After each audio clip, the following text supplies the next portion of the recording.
Everybody, what's going on? Fabian for Liberty. FabianForLiberty.com is my website.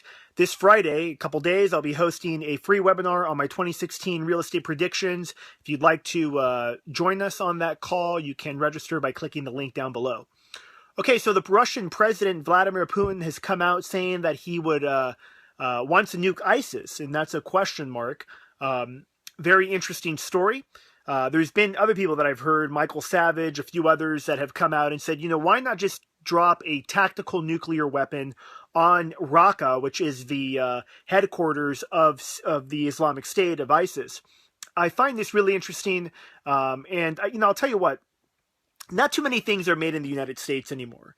One of the things that is made in the United States is ISIS. Unfortunately, ISIS was made by the U.S., and today we hear from a report that came out from Amnesty International, and of course other publications and reports have come out that the majority of the weapons that ISIS uses are made in the United States, left over by the Iraqi invasion, and also before that, the other stuff they use is like Soviet-era type weapons that they also got from the Iraqi army. You know, I think that it is amazing to me that we are once again, like the foreign policy of the U.S. is such a disaster, really of the West, is such a disaster that we're in essence fighting an enemy we've created, and they're using their weapons against the West, which I find almost ironic. Now, another story, you know, that I read maybe a few weeks ago, maybe you read it as well, was that the Iraqi military are claiming that kind of the big rumor, the big kind of, conspiracy, if you will, that they have seen U.S.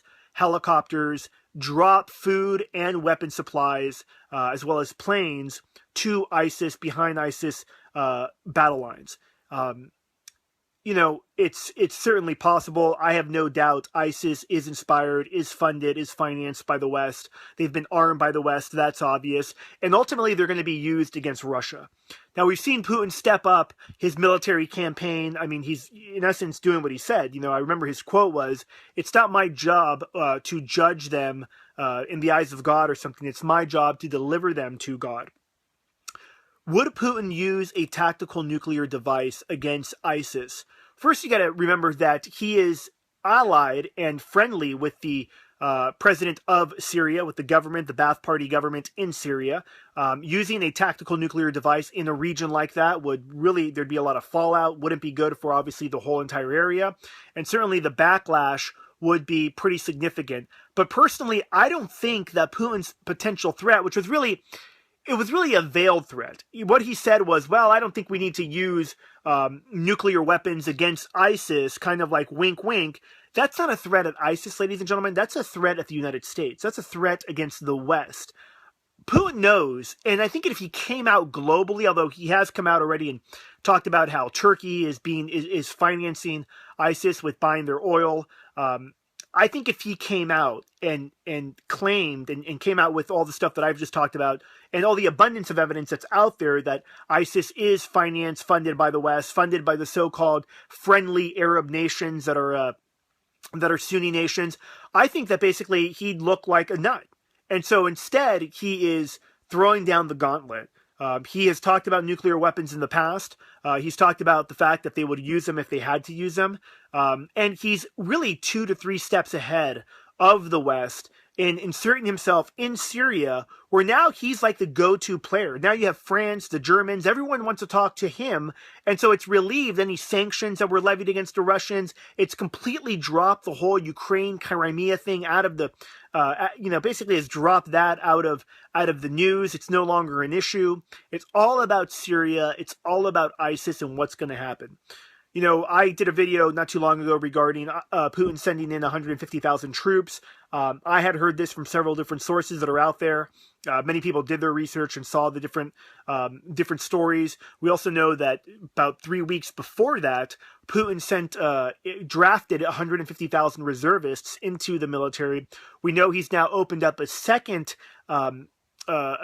military base, or really like an airfield, if you will, in Syria. So his campaign is expanding. He's not going anywhere with respect to the final outcome in Syria.